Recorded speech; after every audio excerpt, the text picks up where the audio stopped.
আমাদের জাফর ইকবাল স্যার খুব গর্ব করে বলেন, লজ্জা থাকলে উনি এ দেশ থেকে চলে যেতেন। ওনাকে আমরা কখনোই এই শিক্ষার কাণ্ডারি মনে করি না। ওনার সাথে শিক্ষার সাথে কোনো সম্পর্ক নাই।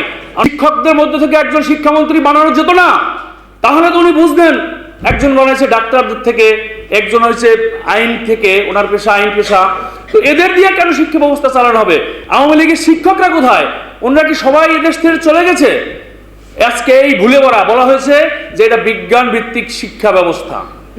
আমি অত্যন্ত ধন্যবাদ জানাই, আমি শ্রদ্ধা জ্ঞাপন করছি। সময় টিভি আপনারা দেখবেন, এখানেও আছেন, ওনারা এসেছেন।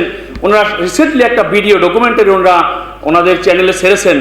কত শত ভুল দেখবেন। এত ভুল যদি বিশেষজ্ঞদের হয়, তাহলে আমাদের সন্তানরা এখান থেকে কি শিখবে?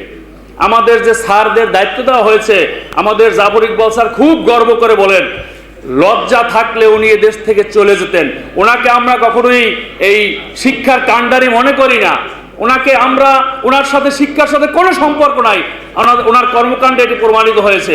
কোনো দায় দায়িত্বই উনি নিতে চান না। বলা হয়েছিল আমাদের এই কারিকুলামের পরে কোচিং নির্ভরতা কমে যাবে। আমরা দেখলাম ইন্ডিয়া থেকে কোচিং এর শীট কপি করে আমাদের পাঠ্যপুস্তকে দেওয়া হলো। তাহলে ওনারা বললেন যে কোচিং নির্ভরতা কমে যাবে। কোচিং এর বই কপি করে, কোচিং এর শীট কপি করে আমাদের এই কারিকুলামে দেওয়া হলো। এবার বুঝলেন যে কোন মেধাবীরা কারা এই কারিকুলাম প্রণয়ন করছে। এরপরে আমরা এর দোষের শেষ নাই। আমরা একটা কথা স্পষ্ট করতে চাই, আমাদের এই বক্তব্যের সাথে, আমাদের এই কথার সাথে সরকারের বিরুদ্ধে বা এরকম কিছু না। সরকারের পক্ষে থাকেন, বিরুদ্ধে থাকেন, এই দেশের যে কোনো একজন দেশপ্রেমিক নাগরিক যারা এই দেশকে ভালোবাসেন, এই দেশকে বাঁচাতে চান, এই জাতিকে বাঁচাতে চান, আমরা সেই ভূমিকায় জাতীয় শিক্ষক ফোরাম অবতীর্ণ হয়েছে। আমরা এই দেশকে বাঁচাতে চাই। এই কারিকুলাম থাকবে আগামী এক যুগ পরে। এখনই দেখেন আমাদের দেশের বড় বড় পদস্থ কর্মকর্তা কারা? পার্শ্ববর্তী রাষ্ট্রের বড় বড় লোক নিয়োগ হচ্ছে আমাদের অফিসার পদে। আর 10 বছর যদি এই কারিকুলাম কন্টিনিউ করে, এরপরে দেখবেন যে আমাদের দেশে কর্মক্ষেত্রে কোনো লোক পাওয়া যাবে না। বাহিরের দেশ থেকে, বন্ধুপ্রতিম দেশ থেকে আমাদের দেশে বিভিন্ন সেক্টরে নিয়োগ দেওয়া হবে। অতএব আমরা মনে করি এদেশে যথেষ্ট বুদ্ধিজীবী রয়েছে, এদেশে যথেষ্ট শিক্ষাবিদ রয়েছে, এদেশে যথেষ্ট দেশপ্রেমিক রয়েছে। এই কারিকুলামকে সম্পূর্ণভাবে বাতিল করে এই দেশপ্রেমিক বুদ্ধিজীবী এবং যারা বড় বড় শিক্ষাবিদ রয়েছেন, ওদের সমন্বয়ে একটা নতুন কারিকুলাম প্রণয়ন করে এই জাতিকে উপহার দেওয়া হোক। আপনারা জানেন, অভিভাবকরা ক্ষোভ প্রকাশ করেছেন, শিক্ষকদের হাত পাও বাঁধা। শিক্ষকরা কোনো কথা বলতে পারেন না। কথা বললেই গুম, খুন, মামলার ভয় দেখানো হয়। সব কিছু উপেক্ষা করে এখানে অসংখ্য সাংবাদিক রয়েছেন।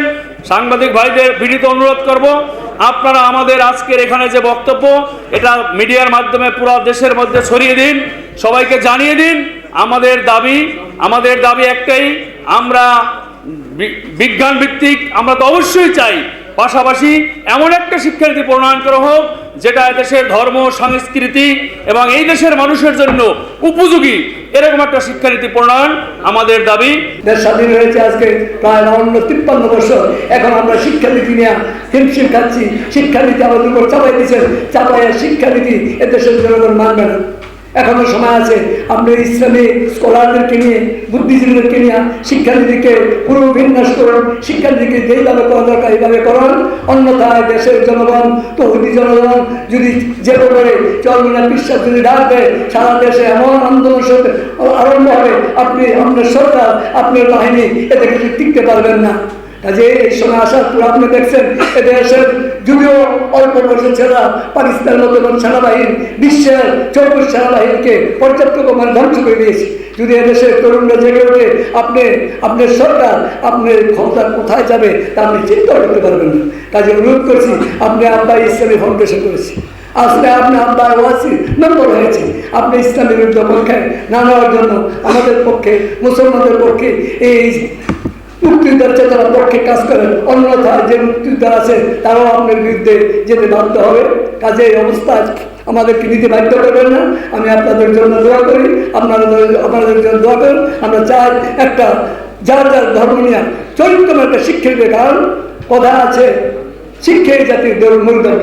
কিন্তু আপনি এমন এক শিক্ষা দিতেছেন যে শিক্ষা মানুষকে ধ্বংস করে দেবে। শিক্ষাই জাতির মেরুদণ্ড তখন হবে যখন এটা কোরআন সুন্নাহ অনুযায়ী যে শিক্ষা নিতে হবে। তো এই